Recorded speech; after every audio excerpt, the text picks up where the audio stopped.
હાલો. હા બોલો. અરે પેલી તમારી કાજુ કતરી બની ગઈ છો અત્યારે 3 કિલો ઓર્ડર આપ્યો હતો ને ફોન ઉપર. તમે કોણ બોલો છો? મહાવીર નમકીન.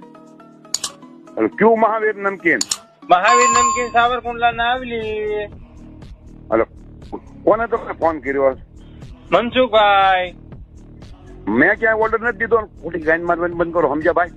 દાદા તમારા નામે ઓર્ડર લખાણો છે એટલે ફોન કર્યો. કોઈ તમારા હગાવાલા આપ્યો હોય છે? શું? એટલે ભાઈ ખોટી ગાંડ મારવાનું બંધ કરો. નિર્દોષ માણાની સતવાનું બંધ કરો. હવે મને કોઈ જાતની ખબર નથી ને સોચાશો છે. તો તમારી નથી ને દાદા કાજુ કતરી? એ નહીં. એ તો બીજાને આપી દઉં. હા આપી દે ભાઈ. એ વાંધો પછી નો આવતા પાછળથી ઓનલાઈન? નહીં નહીં નહીં નહીં નો આવી ભાઈ.